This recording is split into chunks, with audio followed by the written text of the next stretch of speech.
Last Pint Productions presents the New Way podcast. The New Way contains adult content and is recorded in advance. The following episode was originally recorded on May 17th, 2021. Listener discretion is advised. So you were in Vietnam, if I'm not mistaken? Yeah? Were you in the shit? Yeah, I was in the shit. Last night, Darth Vader came down from planet Vulcan and told me that if I didn't take Lorraine out, that he'd melt my brain. Here's how you get him. He pulls a knife, you pull a gun. He sends one of yours to the hospital, you send one of his to the morgue. We came, we saw, we kicked its ass. Everybody wants to be naked and famous. Everybody wants to be just like me, I'm naked. Will you help teach me about this? What is it? A new way? Hello and welcome to the New Way podcast, where we break down pop culture so you don't have to. I'm your host, Matt Shank, joined by my co-host, Mr. Benjamin Scott Wilson. Hey, hey. How's it going, Benny? It's going. It's Monday. It is a Monday recording, which is a little bit rare for us to do.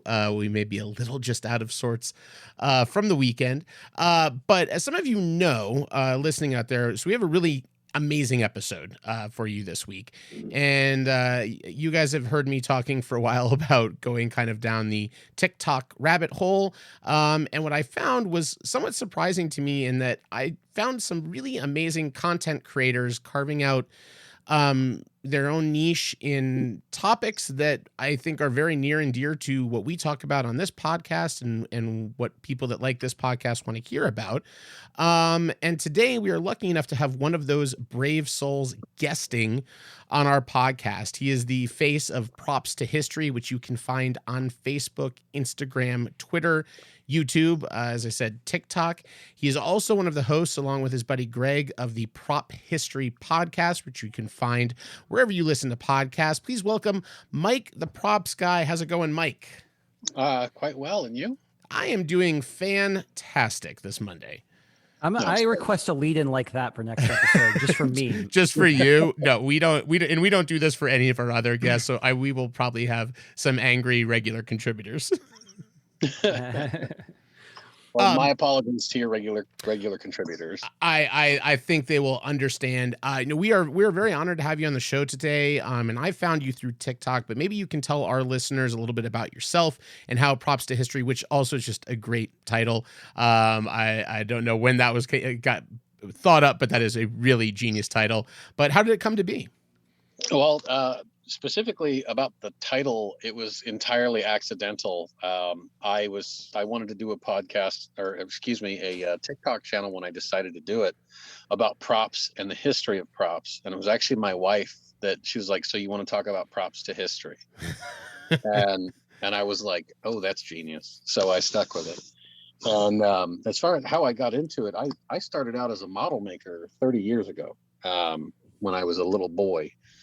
My dad got me into building models, and it sort of snowballed from just building models out of the box to trying to duplicate what I saw on film to, at one point I discovered cosplay was a thing and got into that. And then because my background has always been involving history in some way, I started to become curious about what happened to old props and how they were made and what they were made from.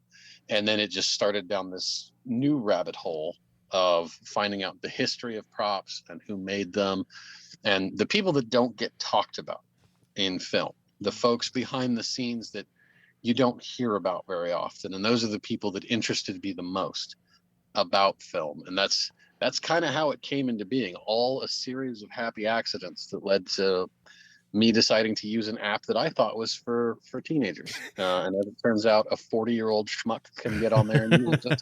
Wait, what is this TikTok that you speak of? I'm not quite 40, but that's the way I feel. Right. Most of the time. I'm not entirely certain how I'm supposed to feel at 40, but I certainly don't feel like an old man yet. So the irony is of that platform. So there was somebody was recommended. You know how like Spotify has the analytics where it's just like you're gonna like this band basically, and sort of your Discover Weekly, and a band popped across there, and I was like, oh, I love this song. So I went and I checked over the music. And none of the songs had a significant. I think the most streams were like 800,000 for one song, which is a lot, but not like it's not gargantuan. It's not some huge band or anything. And I was just like, how have I never heard of these guys before? Yeah, TikTok star. And the guy, it's one guy, and he's a TikTok star. And I was like, that's the platform that he curtailed into basically having a music career. But his TikTok channel is all comedy, so he used that as a platform to get people to listen to his music, which is serious. And I was like, oh, great. Well, now I feel even older. Well, it worked. Hey, yeah, obviously he got it in front of, or into my ear holes. So that's, hey, like I said, if means to an end, and I do understand the power of the platform. If you can leverage that, then, like I said, good I on was you. entirely unaware of the power of the platform or how well it would be received when I posted my first video, which was just about the Book of the Dead from the Mummy, because I own one. And I thought it would just be because it has a direct tie to not to be confused with the Necronomicon, or AKA the Book of the Dead from Evil Dead. Well, when I speak of the Book of the Dead, I'm referring to the one from 1999's The Mummy, because the prop itself from Evil Dead and the Army of Darkness series has an actual name. It's the Necronomicon. Necronomicon, of course. So naturally, when I say Book of the Dead, I mean the one from the Mummy. But I also do own a Book of the Dead from Evil Dead. I own a Necronomicon. Well, we're now going to we now have a Book of the Dead for the Marvel universe as well. Well, we had one in TV, and we're going to have one in the MCU now. So there will be even more books of the Dead. WandaVision had the Book of the Dead. WandaVision, there was the book, the one that was missing from Strange's library. Yeah. His bookstore. Yeah, I made that first video about the Book of the Dead, which has a direct link to history because it is loosely based on something that actually existed. And I was expecting it to, like, maybe a couple people would like it and enjoy it. And it hit roughly 100,000 views overnight. Wow. And I jumped no followers up to about 10,000 followers in the span of a week. And now I'm just under 200,000 right now, after about 3 months. So I consider that fairly decent growth. On just about any platform. Well, so. and it really does lend it. What's interesting about TikTok, and I think what's going to be kind of interesting to see how it progresses, is it really is a bit of a gateway drug to a lot of content creators, to where you're doing 60-second like super fast little blips about props of, like, here's the thing you recognize, this is what it is, this is some history, here's where we think it is now, this is what's going on, props to history, like, in and out. And there are gonna be a lot of people for a lot, that's enough, that's all they're gonna want. And there's the other ones where I was getting in there and I'm like, oh my god, first of all, I love all of these little hints, but now I kind of would like to hear more and get kind of the deeper story on some of these. And there's so many great, we have some juggernauts we'll be talking about as far as movie franchises and specific films that are just very prop heavy and have iconic props. It is a really great idea for a series. Well, I've had a YouTube channel for a while as well, and it was just me doing builds. Was all it was, not really talking about the history of it. But I've started to film longer versions of what I do on TikTok, and I'm actually waiting until the end of this month, because I'll have access to several extremely iconic props firsthand, as in holding them. So, which I can't say a whole lot about beyond that until after June 1st. I can talk about one of them, the original filming model of the Nostromo from Alien. The 11-foot long filming model I'll have direct access to, so I'll be able to do the history of that up close. So people, Ryan, Patrick, drink. We have a bit of a running gag on the show that Ben has mentioned Alien or Aliens, I believe, probably on every episode we have done. 158 episodes. Right.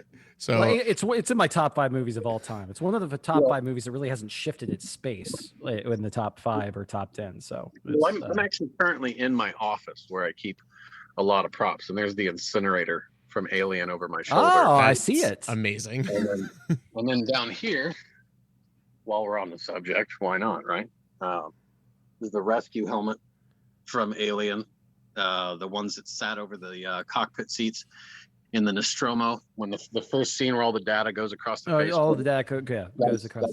That's one of those helmets. And that's Wow. Aliens.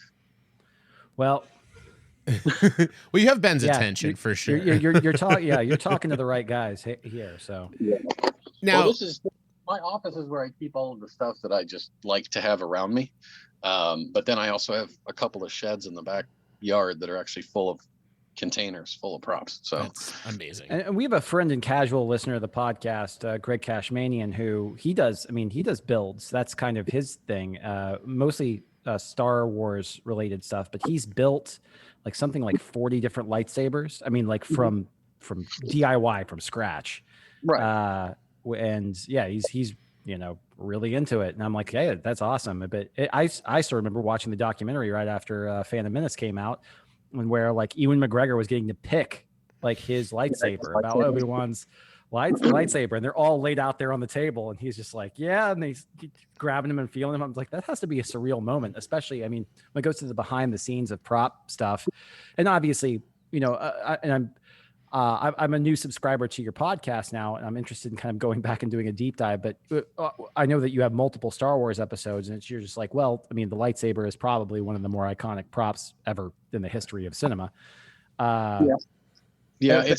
It's very much up there with the Maltese Falcon, the Ark of the Covenant, the Holy Grail, etc. It's very much an icon. It's so funny that you said Maltese Falcon, because I think that's one of those ones that's like the movie's not anything about the Maltese Falcon really. It kind of plays such a supporting role. It really has nothing to do with that. It's the stuff dreams are made of. But it also has one of the best backstories and also saddest backstories of any prop ever in film. It is like still surrounded by an enormous amount of mystery, and the original prop was actually a 45-pound lead sculpture.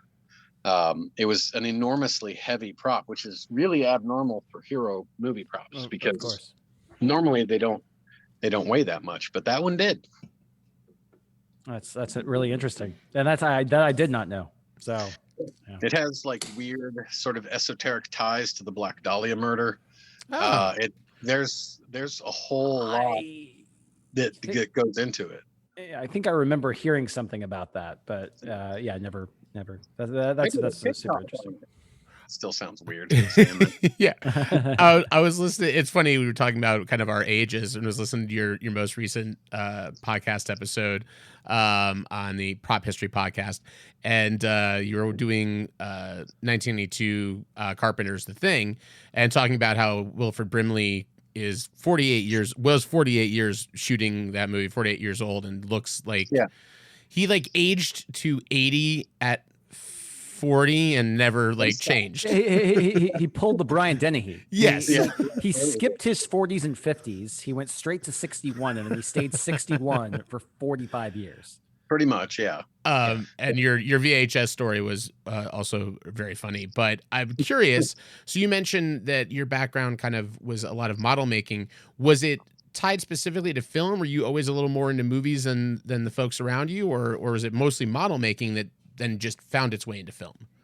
I guess it's a bit of both. I became obsessive at about the age of 12 with the idea of kit bashing and scratch building, because of a PBS special about Close Encounters of the Third Kind and how the filming models for that were made. And up until that time, I had just, I was a nerdy 12-year-old kid that built models. And I watched that, and it dawned on me that they made those from model parts that they pulled from model kits. It's just the process called kit bashing. And I think I was watching that and just so happened to look over at my closet, which was floor to ceiling with model kits. And it sparked my imagination to build a large scale, essentially my idea of what a spaceship model would look like. And it infuriated my dad to no end, because I basically ruined all these models. But he was also a model builder and collector as well. So he had, when he passed away, it was, I think, like 7,000 model kits in his collection. Oh my gosh. So I've been surrounded by that my whole life, and it was the model side, the filming model side of movies that drew me to them. And I will, when anyone asks what my favorite prop is, I will always fall back to that. I will always fall back to a filming model is my favorite prop of all time, because that's what got me into this. And unfortunately, model making is really not as common as it used to be in film. So right. I have to look at it from sort of the history aspect of it at this stage, which is where this call. I feel like the pendulum is occasionally kind of swinging back the other way. I feel like 10 years ago, nobody was using models, except for, your very idiosyncratic directors, like, your Wes Andersons and stuff like that, where there was intentionally kind of bringing, some sort of visibility to the fact that it was a model. But I feel like a lot of directors nowadays have been talking about how they've gone back to using practical or some sort of modification of the marriage of they'll film on the practical set on a miniature, and then they'll do the CGI augmentation on top of it, just so they have better tracking, so it feels more like an organic camera movement, which it still does. I mean, like, the camera doesn't feel like it's organically moving when you're not, when you're only tracking, when you're a CGI camera in the CGI environment, the motion just feels augmented. So, yeah. Well, and it doubles too, that models tend to have those mistakes that are done by model makers, the little organic mistakes, which makes the thing feel a bit more real. Yeah, of course, naturally. Whereas a computer generated ship model or ship, whatever you have, is perfect in every way, shape, and form. And I think we as humans are used to the idea of imperfections, so it doesn't seem as real to us, I guess. There's actually a whole psychological breakdown of why practical effects work better with people than pure CGI right now, simply because of I think it's uncanny valley is what it's called. We recognize that it's too perfect to be real. And I love that idea of it. But like you said, it is sort of cyclic. Models come back and they go away and they come back. And right now we're in an era where it's being used more, because like with The Mandalorian, most recently, that's probably one of the best known. They used a lot of models in that, actual physical models. And it's almost impossible to get into those model shops in Hollywood today. So I'm still stuck looking from the outside in, sadly. Yeah, I mean, and Star Wars is a really great, there's a famous story for when they were doing the Phantom Menace, and they did their first pass on CGI Yoda, and the big thing was the ears. The ears, they had problems with it, and they said the ears don't shake. When Frank Oz was doing the puppet, and because it was a real thing and they were rubber, the ears would kind of vibrate and move. Yeah. And that was a big issue for them, to be like, it doesn't feel like this thing because it's not in our computer simulation. Those ears are supposed to be organic, and so they don't move. Right. Which is sort of strange and interesting. They talk about Uncanny Valley a lot, like the Corridor Crew channel or digital Corridor Digital, and I still remember because it was interesting watching. I love watching them watch like effects from the 80s and 90s that still hold up to this day and look great. And they're like, "How did they do that?" or whatever, and then they explain how they did it.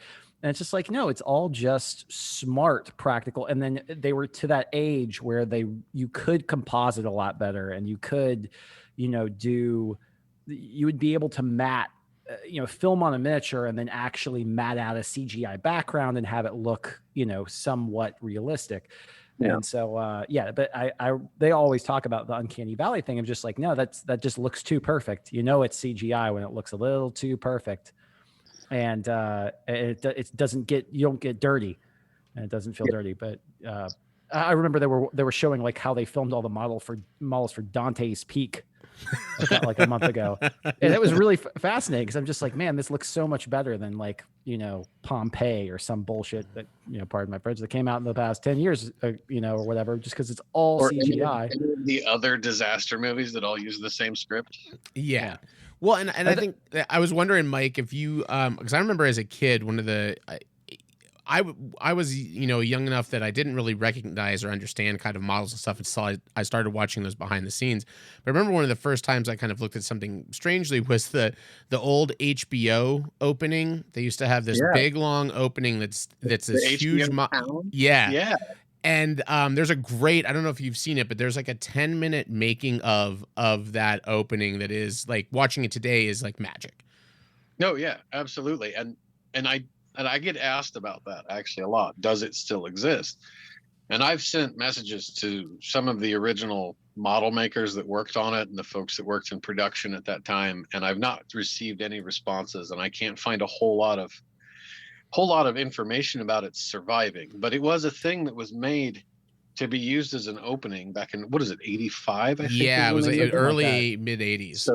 So you're talking 30 plus years ago, at a time when none of that stuff was kept. So it's entirely plausible that they filmed it. Some people took bits of it home and the rest of it went in the trash. Yeah, they just went to the dumpster out back. Yeah, which was extremely common at that time. I mean, everything went in the dump because nobody really cared, especially about something like that. No one would, like, it's an opening for a channel, before they show the movie. Nobody's going to care about it except the people that made it. Well, and you had a great anecdote, or not anecdote, just a factual piece of information on how they did the title card for the thing, which is also interesting in that HBO thing, is that shot where they go into the O and it's this circular thing that you look at now and you're like, okay, someone did that in After Effects in 4 minutes. And it's like, no, they shot practically with pieces and things like that. That is kind of amazing to think about. Even just title cards throughout history have been massively changed by CGI. I'm sure that you knew this too, but because I remember, I think Matt was the one who told me when it came out. But when they did the first initial teaser trailer for Ghostbusters Afterlife, the actual font was actually filmed cutouts. Like of the actual original, and that was actually like a practical title. Yeah, it was. I remember reading about that, and I haven't been able to find much more than about one article on how it was done. And it was sort of, as I understand it, it was done by the same guys that did it for the first movie, and they did it as an homage to that style of work. But I can't confirm that, but that I believe is what that's so cool, because Ghostbusters is my favorite movie of all time. Oh, is it? And yeah, I got made fun of in film school for Ghostbusters being my favorite movie, because everybody else thought it had to be Lawrence of Arabia. I really enjoy Ghostbusters as well, and I don't know if you can see what is on my screen right now. Yes, I can. That's actually one of the production made door decals for Ecto 1. Wow. Oh, cool. That is awesome. Yeah, I was about to say it looks about the right size. Yeah, it's exactly the right size, as a matter of fact. I have the magazine covers from Ghostbusters 2 as well. And then I think end of the month I'll end up with all the parts I need to. I'll have all the parts together to make a set of Ecto goggles from the original parts, which are extremely hard to get your hands on, but fortunately I know people. So. Yeah, and Ghostbusters, we're gonna definitely get to that in a bit of. I think that's on that Mount Rushmore of prop movies, of just everything in that movie is amazing. It's loaded with pure gold, and especially for a prop maker or just a fan of props, it is just a gold mine of stuff.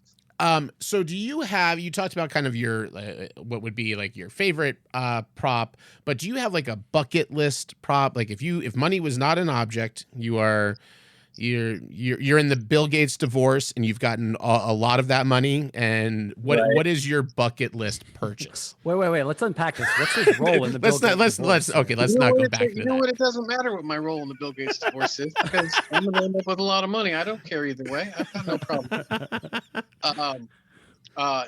If it were for sale, like if it were actually to come for sale, it would be the 4 stones from The Fifth Element. They're owned by Luc Besson. They are in his home in France, and it's the 4 stones and the case that they came in, and that was there only one of them made, or I mean, usually they make 3, right? That's it. Well, the thing is a lot of directors, Luc Besson is one of them. Stanley Kubrick was well known for it. He ordered a lot of stuff be destroyed after filming was done, and a set of stunt stones made of rubber are thought to have survived, and then the hero stones that Luc Besson has are known to survive. but it's not known how many others survived. So there's very little known about what still survived. Like they made, I think, 13 Mondoshaewans, the big tall copper guys with chicken heads, brass guys with chicken heads, the aliens at the Which beginning are of the film. amazing pieces of work. Yeah, they're absolutely gorgeous. They made 13 of them, and all but one was destroyed after filming. And that's because the artist that made them asked to be able to keep one. So the only surviving one is in his studio. And I'm trying to get a hold of him so that I can go out there and see it. Wow. But none of the rest of it exists. I mean, I have, you can barely see it, but I have a casting of one of the Mondoshaewan heads right there. And some like parts of the Mondoshaewan survive, but the full suits, only one is known to exist now. And it's common for filmmakers that don't want their work seen in other low budget films, because a lot of times the production company will own those props, and then they'll go back to the production company, and then, you know, a couple years down the road, another production will come up, another film, and they'll go, oh, this is in the prop house, let's use this. Yeah. And then it'll be something very specific from The Fifth Element, or, you know, one of Stanley Kubrick's films that'll end up in another movie. And that's what they would try to avoid. And to me, as a prop historian, I understand why they do it. But also as a prop historian, I hate it that they did it, because so much stuff was lost. And there was, I mean, the space station from 2001: A Space Odyssey, the big space station you see at the beginning of the movie, was hauled off to a dump and smashed by kids with baseball bats. And at the same time that they unloaded that, but now parts of it survive somehow now, and it's being restored. But the big EVA pod from 2001: A Space Odyssey that he flies around in, that Dave flies around in, and you know, Hal won't let him back in the ship again. That was dumped as well, but somebody came and picked it up from the dump, and it disappeared for years until it was seen in the Quato's junkyard in Phantom Menace. Wow. And That's it crazy. just so happened to be in the background, and somebody spotted it, and years later it was confirmed to be the real one. That's crazy. So cool. Yeah. Is there a reason you have an affinity for that movie or that specific prop? Is it a personal thing? They were the first props that I ever saw that I really like, the first hand props that I saw that I really wanted to make, that were not filming models. And it was something about the aesthetic of them. My eyes are all blue now because of my computer screen. Dune. They were the first hand props I ever saw that I really, really wanted. It was the aesthetic of them, the story behind them. It was just a whole bunch of things that came together that made me want to have them. And it was actually what got me to buy a 3D printer for the first time. And this was many years ago that I bought a 3D printer, and which I just donated to a school because it's now so old that it's only really good for teaching at this stage. But that was the very first one, and it sort of sparked my interest in not only props but also where are the real ones. Gotcha. And they were the first ones that I really started to track down. Now, what do you think is the worst movie with the most amazing prop work? Is there one you feel? I've been asked this question a couple of times, and it's such a brutally hard question to answer, because what I consider to be a bad film may not be a bad film to other people. Sure. But I can honestly say, from the perspective of filming models, Battle Beyond the Stars, the movie is, pardon the expression, 7 shades of shit. The models are beautiful, and in fact, James Cameron was the special effects supervisor on that film, and he built a lot of the models for that film, and in fact, he still owns a lot of the models from that film. And actually, on set there, one of the producers for it was Gail Ann Hurd, who later became his wife, and one of the carpenters on set was Bill Paxton. And because he was a carpenter on set and knew Gail Ann Hurd, that's how he got the job for Aliens. So all of that Hollywood is very interconnected. Yeah. But I think as far as filming models, because they were so beautifully done, I would say Battle Beyond the Stars for really good filming models, but in a movie that is not very good, because I do not think the movie is very good. And I know a lot of people love it. So I just probably angered many, many people. But everyone's always going to have a fondness for something that their nostalgia fondness. I was going to say, because I think that there's some pretty cool model work in Battlefield Earth, but that's a bad movie. Well, that movie. There's some cool prop work. We're let me gonna. put it that way. This There's is the some neat first stuff. time we have delved into Battlefield Earth on this I don't think it's 160 ever been episode of the mentioned on this podcast. podcast, It's yeah. the first time. Well, I feel like it should have stayed that way. But since we're on the subject, the movie is pure crap. But and you're right, the prop work is pretty good. And if I'm not mistaken, some of it is recycled props from other movies, but a lot of it, the costume design is some of the worst in history, though. Yeah, that's bad. Because John Travolta's alien costume, he looks, it is just so bad. Yeah. Like, everything about it is so bad. But yeah, I would agree that it's a terrible movie. I would not agree that it had super great props. They were good, but I don't think it stands out in the from that perspective. I was just trying to think of a terrible movie where I remember the look of some of the things that they used. You could start delving into the 1950s and 60s, the sci-fi back Sure. then.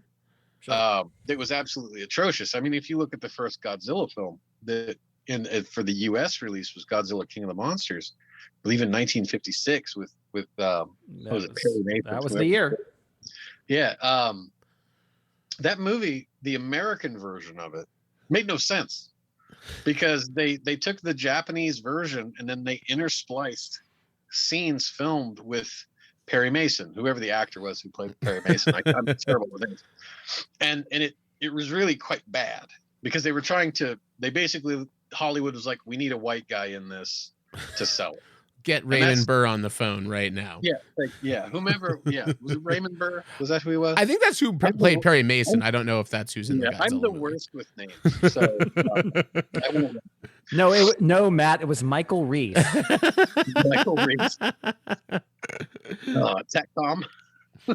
But the movie like that way makes no sense. But if you go back and watch the Japanese version, it does make sense. Well, I think I was born late enough that I think I only saw the first time I saw the original Godzilla, it was subtitled, and so because I was a huge into the kaiju movies as a young child, and I remember thinking, oh, it's weird that all of the other Godzilla movies are dubbed. Like, oh yeah, they're where they talk and whatever. But the first one I had watched the original with the subtitles. Yeah. So I was just like, oh, that's interesting that they did it. Because I don't ever recall, and because somebody's talked about that since then, I was like, I don't remember there being. I saw that movie a ton of times. I don't remember there being a white guy in it. I think it's just because I saw the original somehow. At the age of 5. That was all added in for the U.S. release. That's crazy. Originally, it was just called Gojira. And then Gojira. Yeah, and then they were like, oh, that doesn't make any sense. We're going to call him Godzilla. And we need a white dude in it. So let's get Perry Mason on the phone and film some scenes that make no sense, splice them into random parts of the movie. We're good. I also love the logic that somehow Godzilla makes more sense. Like, I mean, it's not, it's not like they went to something much more relatable. It was still very strange sounding. Well, a lot of the movies of that period, the monster films of that period, you had like, what is it, Gorgo and I remember Gorgo. Yeah, like some of them were dreadful names, but it just seemed like they had a random name generator, and that's what they did. And now Disney's like, hey, let's call Yoda Grogu. They're like, oh, it worked in the 50s. Let's do it. But I think I imagine because they knew by the time it came time to give Grogu a name, they knew how important that name was going to be. Because by then, Baby Yoda, or the child as we knew him, was so unbelievably popular, they had to get it right.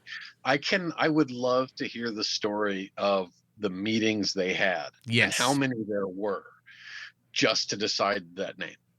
Because I guarantee you they did a lot of research before they came up with that name. I can't imagine the amount of pressure and just like, oh yeah, we really have to make this a thing that works right now. Although I do kind of want the story to be that they just found a random name generator online.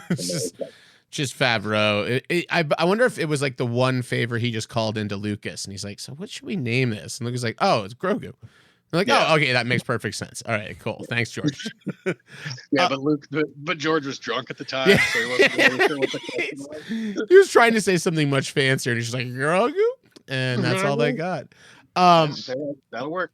Now your podcast is now officially sponsored by Prop Store, and you were talking a little bit about the RPF on your show, and you've talked about how kind of cosplay and that stuff is. What do you see the future from prop making now that everyone can get a 3D printer and they can get plans for these things online? How do you think this is going to change kind of the future of prop collecting and making and that kind of stuff? I think that it's going to make it more accessible, and I'm all for it becoming more accessible to everyone. I know there's some hardliners on the RPF that really don't like that idea because they've liked it being their own little, their own closed little club. But it was explained to me a long time ago that movie props are a tangible connection to the emotions that we have from watching movies. And people love having props, and not everybody can make them. I mean, just having a 3D printer doesn't make it to where you can have whatever you want. There's still a lot of skill involved, but it opens up more avenues for people to learn those skills. And I'm a part of what's called Nation of Makers, which is a big organization to spread the idea of making to everyone and anyone, because all human beings deep down, we're makers. We're all tinkerers, we're all inventors in our own little way. And I love it. I love the idea that it opens more avenues for more people to get into a hobby that I absolutely love and that I'm quite frankly trying to do as a living. Yeah. And I love the idea that it makes it more accessible to people. Well, yeah, and I think also, I am not handy. I've tried a few things. I got on RPF to try to make some boots for a Hagrid cosplay that I was doing, and I had an idea for it, and I went on to get some advice. But I've also commissioned things through that as well. I have 2 Audrey 2s in my house that are, which is that was always for me as a kid. That was my, like, if I ever had the money, I would have a full actual life size giant Audrey 2. Yep. On the coffee can. I have the Maxwell house in my living room, and then I have the medium sized up in there as well. Both of those I got done on RPF, which is great. I think it's wonderful, and it wasn't. I think I paid exactly what the craftsmanship was worth, and I got a very fair price. And I think that's really great that people can be making a living on that stuff too. And you mentioned you have an Etsy page that's also props to history that you guys can go and find some things that Mike is working on that you can pick up from him as well. Yeah, and then just about everything that's on my Etsy page is based on either production-made props, as in castings of production-made props, or made screen accurate. So that's what I limit my Etsy page to. And actually, here pretty soon I'll have something completely odd on there. I'm making COVID card holders that look like the multi-pass from The Fifth Element, but That's I'm doing them fantastic. with like all of the lights on them that they're supposed to have. Nice. Because I'm like, I could make these kind of regular or screen accurate. So that's what I'm doing. Lilu Dallas multipass. Yeah, pretty much that. Yep. I have a little multi-pass thing hanging over there. And we're gonna I want to do some kind of talk about some specific props, but I had this silly game in mind to try right here. Most of these are easy, some might not be, but I'm gonna play you a sound effect, and I want to see if you can tell me what prop that sound effect belongs to. Oh dear, that's very specific. Okay. So I'm gonna some of these are easier than others, so don't panic too much. So we'll try this one first. Proton pack. That's correct. That is the proton pack. Unlicensed nuclear accelerator. Yeah, that's easy. This one's a trickier one.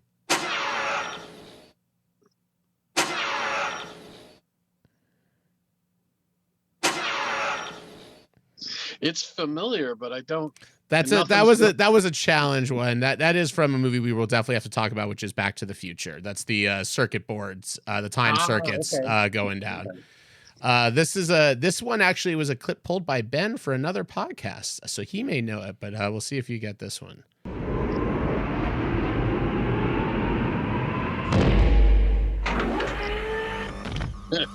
Power loader. Yes. We have to play it to the end because it's we're contractually obligated. Get away from her, you bitch! Yeah, yeah, you nailed that one. How about this one?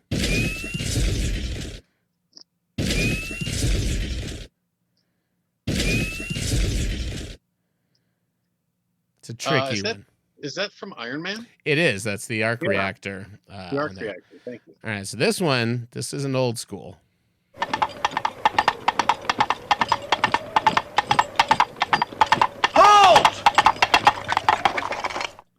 It's gating. Oh, it's Monty Python and the Search for the Holy That is Grail. that is correct. Those are the coconut shells from Monty Python. Yeah. And well, I think everyone's gonna know this one, but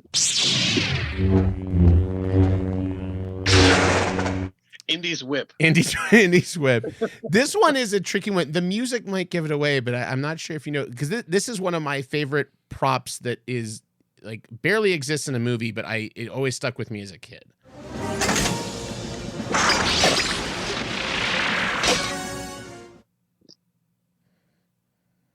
I know what the movie is.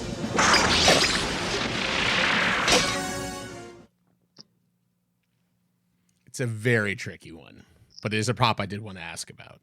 Well, it's obviously Batman. Yes, But it is. It's the grappling gun that he puts at the Joker's face, and it splits into the two tubes that shoot the grappling out of each thing, and then he uses it to slide down the thing. The following line is, "Where does he To get get all those these wonderful toys?" Correct. But that prop has always been, I think, my favorite Batman prop out of any of the movies. It blows my mind because it's such a good gag too of Batman pulling a gun on someone, and then it's not a gun, it's a grappling hook, and he's going to escape on it. yeah. But I have a quick question, actually. If you, do you have any more, that's the end of the game. So, I was just kind of interested because I was thinking about this today as I was sort of preparing to hop on this podcast.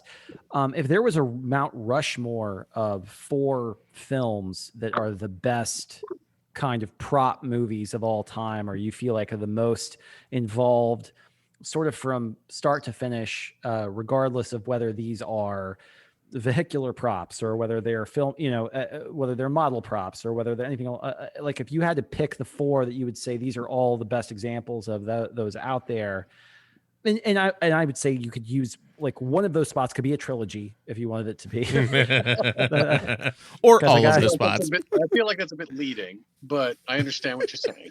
Yeah. I'm not pushing you in any It could be a direction film here. that had 2 movies. One is sort of a sequel, and one's not quite out yet, but be a sequel. But it existed, and we just played a sound effect from it. Anyways, no, but I was trying to think of like if I could pick 4, like what would they be? But I figured you'd have the best perspective on that. Well, I have to agree with you as far as just from the perspective of props and the things within the world and sets. Star Wars really has very few equals, the original trilogy particularly, because so much was done on the fly and ultimately on a low budget. Very few people realize that Episode 4 is a low budget film. Mm-hmm. And it was done on a shoestring budget, so they used whatever was at hand. So as far as the first face on the Mount Rushmore of what is wonderful prop movies, I would have to say the original trilogy of Star Wars, just because of what they had to work with and what they pulled off, particularly in special effects in the 1970s and 80s. It was wonderful. I would also throw Ghostbusters up there, just simply because nearly everything in that movie is a replicatable prop. It's something that prop makers would go back and study and look and see how can I make this? What was it made from? And all of the props have wonderful stories behind them. Alien, 1979, because it set a standard, a lot of standards, truth be told, for both horror and science fiction and world building and set and what an alien looks like. Because up until then, aliens just looked sort of like people with Dudes in rubber suits. And while the alien was still, the xenomorph was still a dude in a rubber suit, it added whole different layers to it that had never been seen before. And the way they shoot it, we've talked about it a few hundred times on here, but the way it is shot and revealed, and you're getting these pieces of it, and the way it unfurls. They were doing such creative things with how it existed in that space that it did not. It for years, I honestly didn't understand that it was a guy in a suit, because I never had a real picture in my head of exactly what this thing looks like. Yeah, and it was horrifying. And then I would have to add the fourth head to Mount Rush would be Back to the Future. Yeah.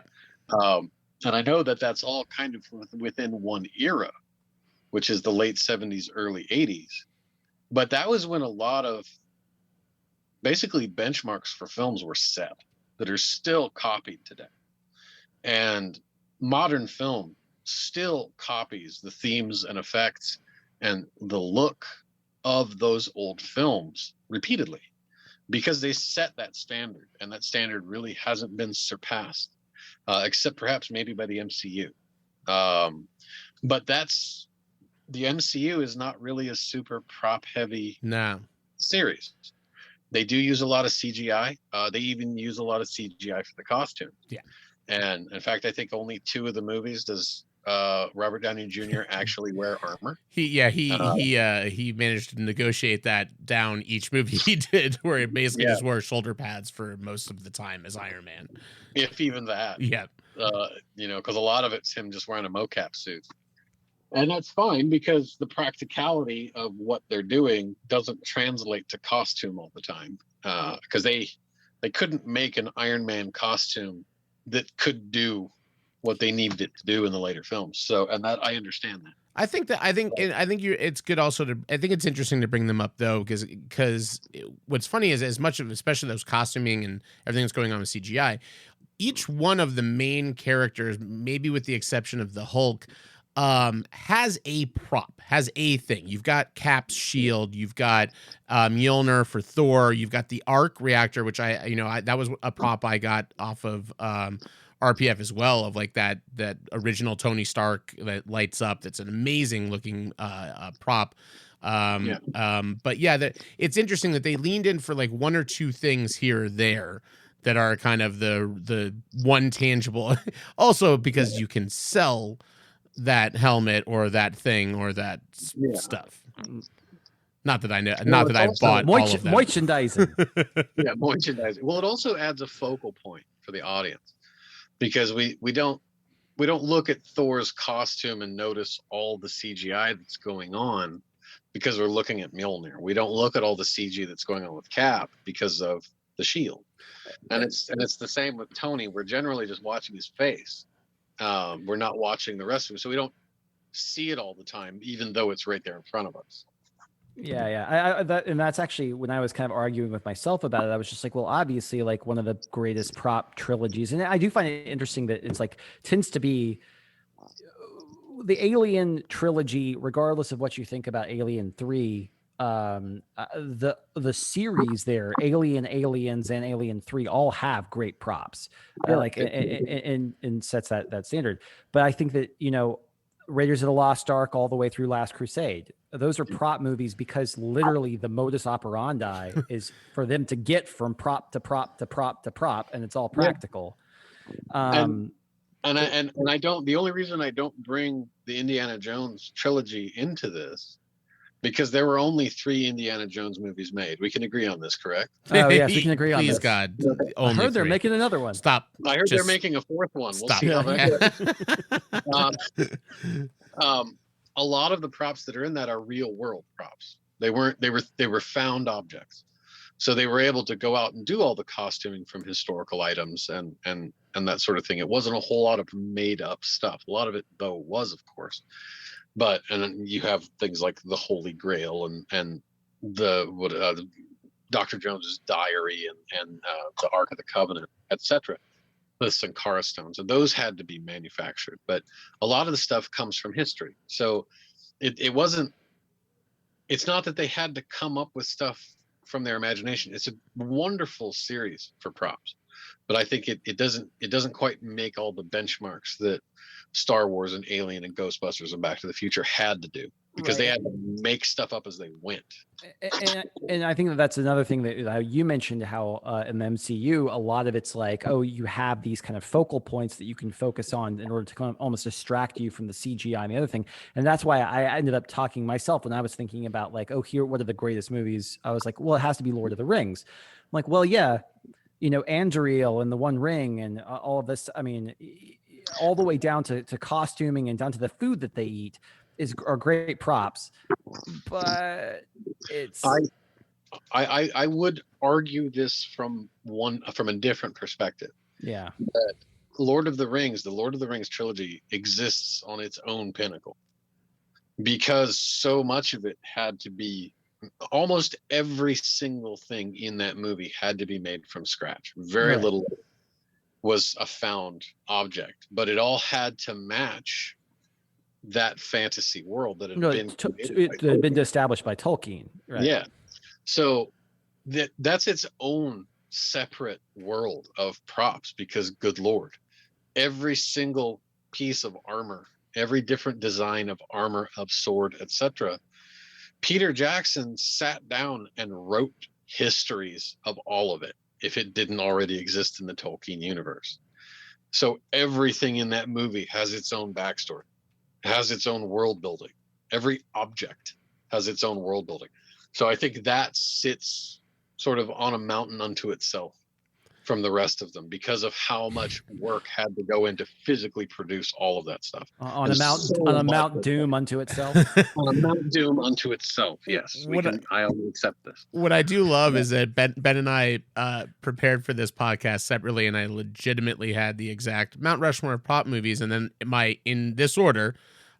Favorite Back to the Future prop, favorite Alien prop, favorite Ghostbusters prop, favorite Star Wars prop, which I kind of put into that as questions. And I think Lord of the Rings is a huge one that's kind of in its own honorable mention. I think the Harry Potter movies have, I mean, there's so many of them as well that you're really building a lot of props to go through it. But then you have something like the James Bond series, which is interesting in that it is something that's drawing attention to the fact that it is props and gadgets and that kind of stuff. Absolutely. Well, they did the same thing in Game of Thrones. They had props that were the focal point of the story. They were the MacGuffin, if you're familiar with that theatrical term. Yeah.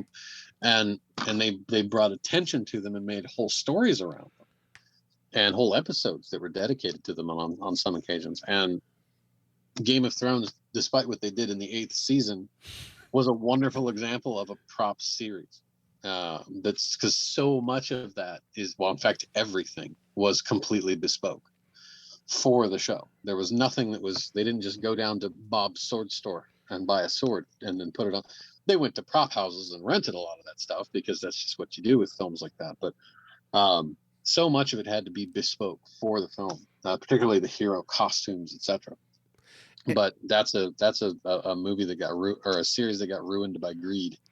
So it's not one of the greats, sadly. Well, it's interesting, and you look at high budget TV now, but there was also if you look through especially the 90s, the 90s had the most prolific amount of just TV series from when you're looking at stuff like Xena and Hercules, and you've got the Buffyverse and some of the like good and better, but like very cheap looking TV oftentimes. Do you have any fond props from that era?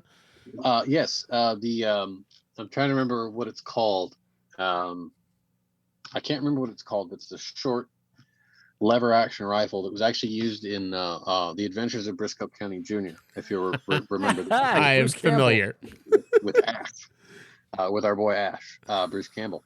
That same rifle was used by Sheena Easton's character in that show, and it was later used by Zoe in Firefly. It was her sidearm, same holster rig, everything. They just used it from Briscoe County Jr., which makes Captain Mao, Nathan Fillion, directly connected to Ash. I was really interested in where that was going. I was like, Dr. Quinn, medicine woman? No, I just love that there's a connection between Briscoe County Jr. and Firefly. So, and it's the most vague of connections, but still. That's awesome. Yeah, I would notice it a lot. Like I watched a fair number of kind of CW shows, and a lot of ones that were shooting in Vancouver, subbing in for every American city. And you would it was fun to occasionally be like, oh, I think like that sword in Smallville was used in an episode of Hercules, that might have gotten it from the same props table, perhaps between those two productions. Well, and it happens. It does actually happen quite often that you have them get recycled because a lot of stuff is made in the same production areas or production houses that other movies are made. Like Robert Rodriguez is well known for it because he did Death Proof with Quentin Tarantino, and Quentin Tarantino did Kill Bill. Well, the swords that are used by the Crazy 88 in the House of Blue Leaves, the duel in the House of Blue Leaves, are the same swords that are used in Robert Rodriguez's Sin City by the character played by Devin Aoki. They're the exact same swords. They just pulled them off the wall. And Miko. Miko is you. the name of the character. Yeah. I have seen them with my own eyes. Oh, cool. I've been in the room where they're at, and I can't talk anymore about it because I'm covered by NDA. But I have been to the place where that was done. That's awesome. And I'll actually this weekend I'll be in Atlanta, in the place where a lot of stuff is made for like Stranger Things and The Walking Dead. So a lot of that I'll be able to film with. So I'll be able to show a lot of that though. And then, yeah, just many exciting things coming in the next couple of months. So. Can I throw one off of you and see what you know as far as context? Because I'm one of those people. So just to explain, I have such an immense love for props and prop work, and I love going to places and being immersed in that type of culture. I love being around it. I have a family and kids, and I don't really have a place where I can like have a bunch. Right. So I have to be limited. I actually have probably more like movie-ish stuff at my office than I do actually at home. And what I do have is kind of like scattered around and hidden in weird places. But I've always said that there was one thing that I would prominently display, and I know exactly where I would display it in the house. I would really, really love the Green Destiny from Crouching Tiger, Hidden Dragon, that sword, just because you were mentioning Miko's sword and the sword from Kill Bill. Right. Do you know much about that prop, or if multiples of those exist? I would assume that has to be. I mean, because that's the centerpiece of that film. The Green Destiny is sort of the crux of what kind of launches that the entire narrative of that film into what it becomes. But okay, so I've talked about this before on podcasts before, but this is a 3 terabyte hard drive that I hold in my hand, and it's about half full of all the information that I've collected over the last 5 years of where props are. So I'm actually I don't remember everything. I have to look it up. So I'm going to plug this in right now. Absolutely. Oh, wow. That's amazing. And see if I ever looked that up, because I may have researched that at some point, but I just don't remember. And it's interesting for those of you there I urge you to subscribe to Props History on TikTok. One of the fun things that we're doing right now, Mike actually does do live feeds on there, and he'll just take like just comments coming through, and someone will ask about this prop and be like, I'm not sure about that one. Oh yeah, this one I know. Here's a bunch of things like, and it's really, I mean, you do have a staggeringly impressive mind for all of these things, and the history for it is pretty impressive. Well, thank you. Well, you'll be happy to know, because I went and I typed it into one of the websites that I actually look at before I even got my my hard drive up. There's one for sale right now. Huh. Oh, really? Yeah, because they made several were always made for films, as you know. Props of course. If the saying goes, if you have one, you have none, because if it breaks, production stops. So they always make, and there's a stunt prop for sale right now, as a matter of fact. I would imagine that the hero is likely still in the hands of the production company. Sure.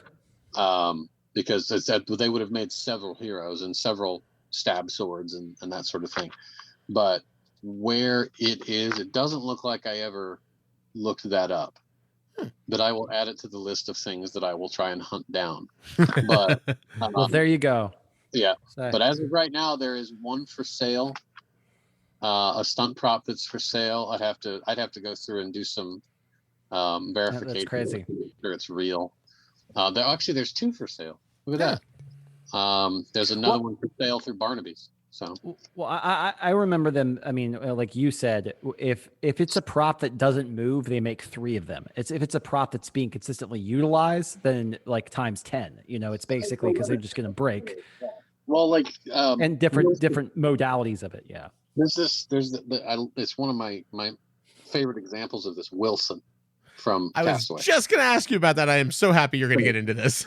Right.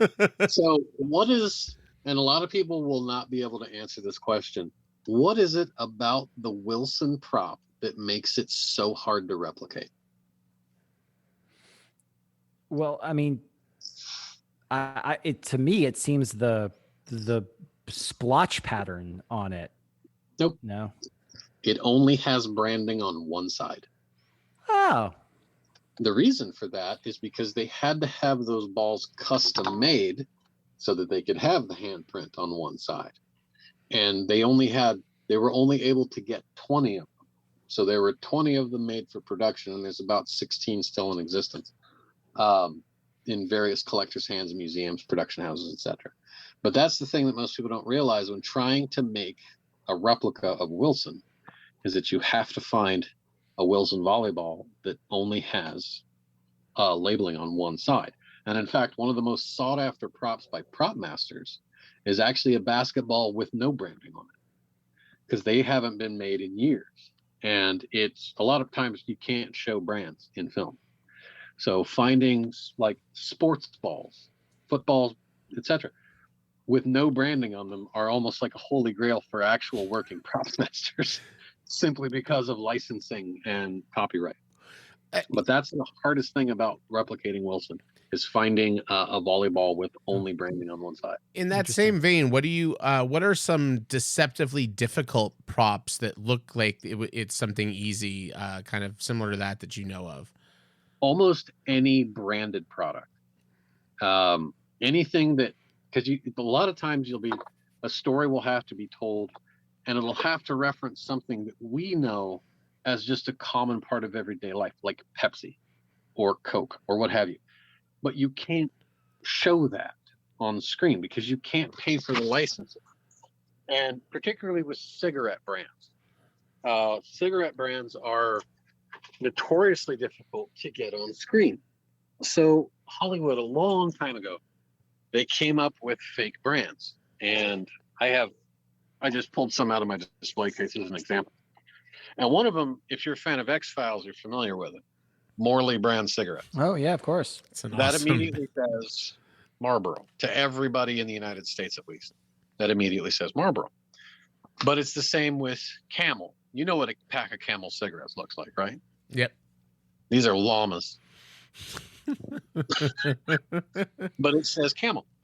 And I think as far as props go, the most difficult thing to get right is getting these fake brands in such a way and done in such a way that you still think you're seeing the actual thing, and it still carries that part of the story with it.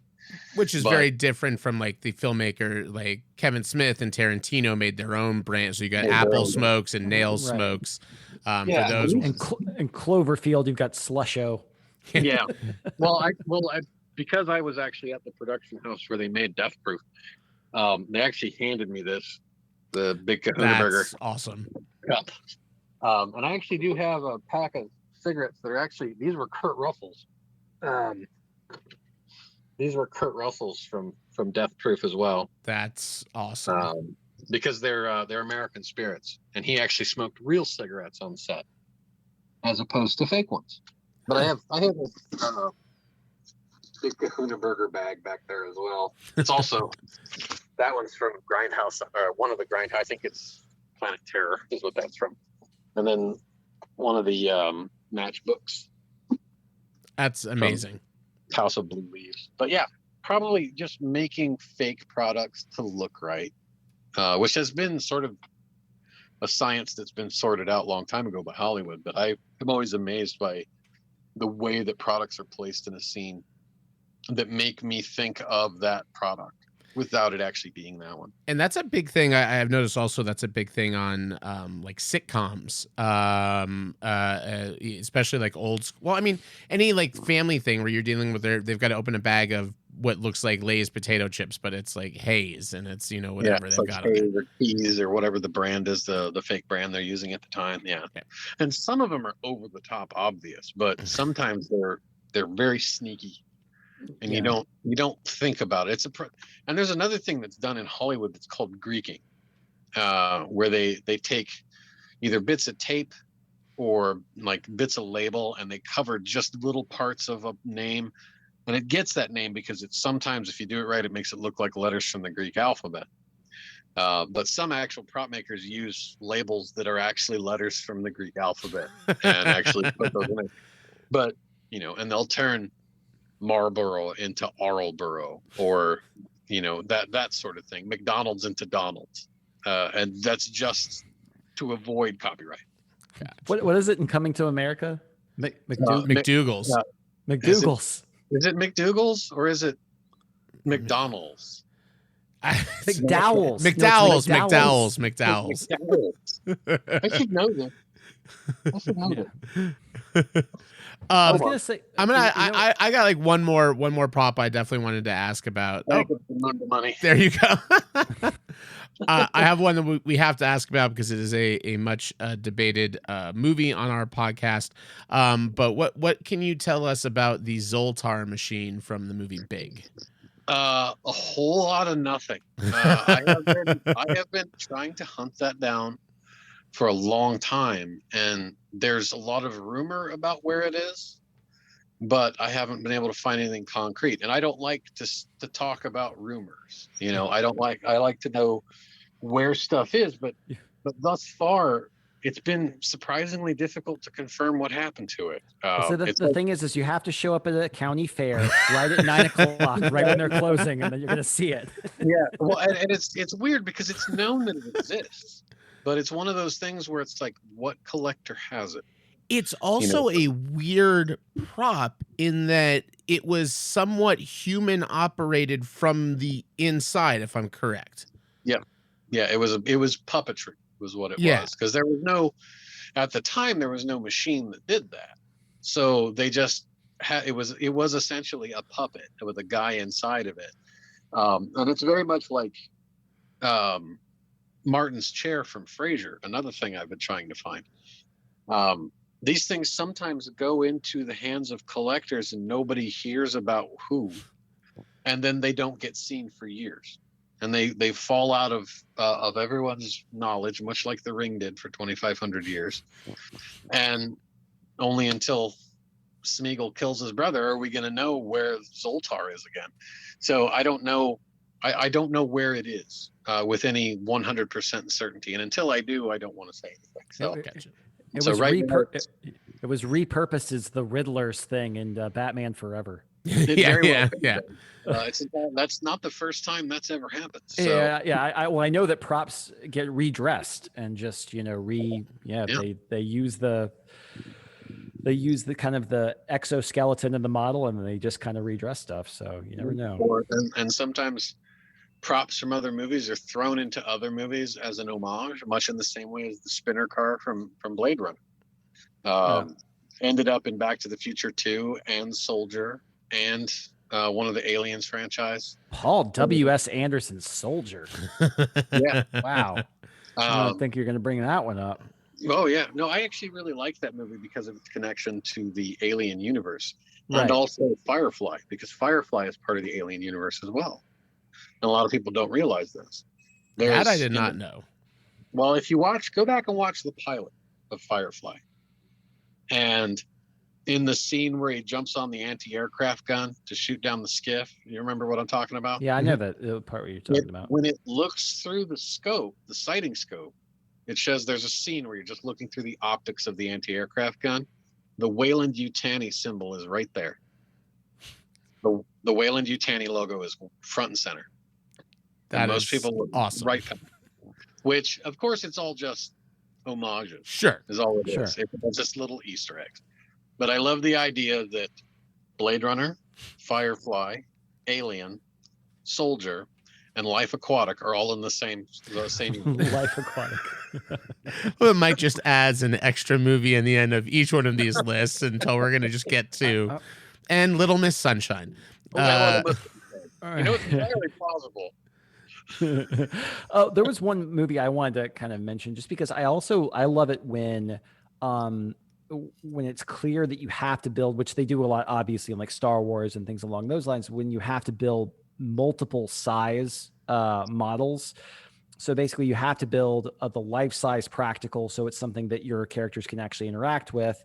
You have to build something that's a little bit smaller that you can still shoot detail close up thing along those lines, and then you're going to have to provide a smaller model that you can actually use for movement, move the camera around, that type of thing, you know, if you're doing some sort of aerial battle or whatever. The 1987 Joe Dante film Explorers, starring Ethan Hawke, a young Ethan Hawke, and River Phoenix. So good. That spaceship is so cool, and it's so different from like their vessel. Thunder Road. Yeah, Thunder Road, of course. Because I christened me the Thunder Road. Yeah. It's such a cool looking ship. Oh, it's amazing. It's amazing. Yeah. And so I'm assuming you know a good bit about that, but I like how it's very clear that they had multiple versions of that model, multiple sizes in order to do different things with it. They had a really large scale model of it that was used in the dream scene where he sees it in his classroom. That's about a 5 foot tall model. And there was a several I believe they were 1/12 scale, so about 2 feet tall filming models done for special effects work. And I think they made a couple of full size ones for different effects, like one they could lift with a crane, and then one that was sitting on the ground all the time, and then one that actually had partial interior, etc. And I think only one of the filming models survives, and the rest of them are gone. Wow. I haven't been able to find any reference to any of them actually surviving past production for very long, and it's hard to find really I know what ride they came off of. I know what model number that tilt. I can't remember what it's called. It's Tilt-A-Whirl. It's not a Tilt-A-Whirl. No, it's something. I forget. Like a round and round or something. Like I have the model number for what that is, and all the TVs that they used, and the different appliances, etc. But it seems like a hell of a DIY project. Like you could probably put that together with some level of accuracy. One of these days, because most of the parts are all still quite common, I'm going to build one full size. Just to put in the corner of my shop when I have a big enough shop to do it in, simply because I love that movie.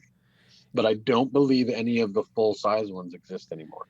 I think they were all dismantled. But I can't find anything that confirms that. But I also can't find anything that confirms they still exist. So I always err on the side of they don't exist anymore, simply because that's the more common thing to have happened in the 80s, for them to just be destroyed. Or just taken out to the dump they pulled the parts from and tossed back on the trash pile, which is not something uncommon either.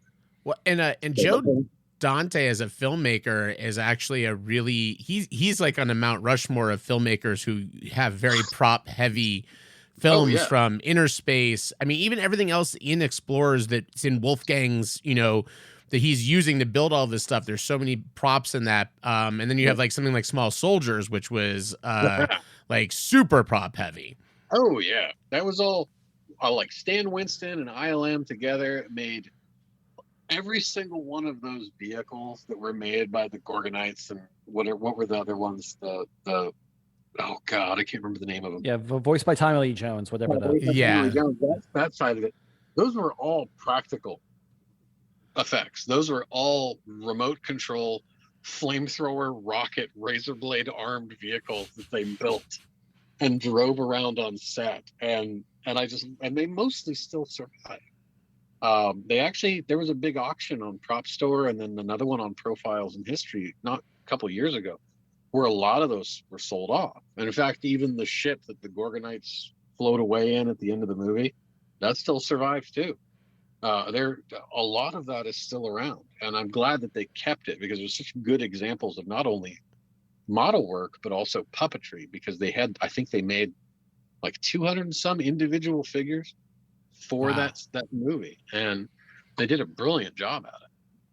That's interesting. I hadn't really thought about that movie as so much a prop movie, because in my recollection, and I haven't seen Small Soldiers since 1996 or whatever it was that came out. because I think I saw it in the theaters and I never saw it again. But I just remember it being like, hey, they have a bunch of CGI, They sweetened a lot of the stuff with bits Models. of CGI here and there, but like you can go watch making of that movie and they are legit using like I said, crazy I have- servos and stuff. It's nuts. I have no context except for my base recollection of seeing it in theaters, I think. Actually, an extremely good example of the use of CGI as an augmentation to practical effects, because that's exactly what they did. They had these wonderful practical effects, and then they just went in and did little touch-ups with CGI just to add a little bit more depth to it, and they did a beautiful job with it. Unlike 2011's The Thing, where CGI ruined what was a really good movie. Well, I heard that they redid everything in that movie. That the studio got scared of all the practical effects. It was a mixture of the studio got scared and somebody in the decision-making side of it had a hand in the CGI company that got used. So there was a little bit of like, oh man, yeah. But they dealing under the table. Oh yeah, and it's not again, that's a common thing in Hollywood and any industry. Let's be honest. But Sure. They did these beautiful practical effects, of which some footage still survives, and it's gorgeous. It's absolutely chef's kiss, amazing. And they were going to augment it with CGI, which would have made the story was there, the acting was there, everything was there. Except for like a couple scenes that were wonky, everything was there for a really good addition to the Thing universe. And then the studio came in and said, overlay all of your practical effects with garbage CGI. Trust us. They had great actors too. I mean, Mary Elizabeth Winstead, who was like Jimmy real hot Simpson. at that time. And what's his face? He's in Underground Railroad now, but man. He did The Gift. He directed Joel Egerton. Ah, Yeah, Joel Egerton. Oh Yeah. God, yeah, he was. I forgot that he was even in there. Yeah, I mean, it's insane how good the cast was of that movie, and I was super excited about it. And I ended up skipping it in the theaters because everyone talked about what trash it was. Well, it's also another lovely example of poorly marketed film. Oh, sure. Because so many people thought it was a remake. Almost, I still talk to people today that think it's a remake of 1982's The Thing. I'm like, no, it happens immediately before the events of the original. it's the Rogue One of the Thing universe. It really is, and it bookends perfectly with 1982's The Thing.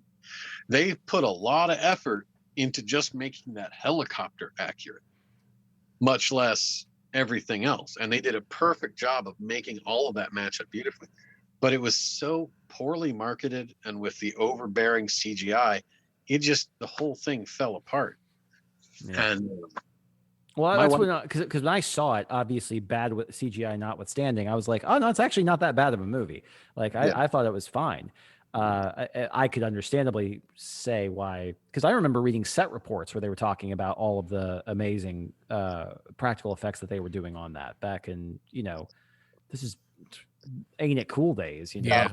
2009, 2008, they started the early work on it, and it just all just sort of fell apart. Yeah, I still remember that the same thing happened, like when they were talking about the new remake of The Wolfman back when it was supposed to be Joe Johnston eventually took it over as director, but before that it was supposed to be oh man, it's escaping me right now, but it was Benicio del Toro had came on board specifically because of the director, who was not really well known for doing a lot of practical effects, and then they turned everything into a CGI fuckfest. Sorry, pardon me. It's all right. It's actually the technical term for what they did. So.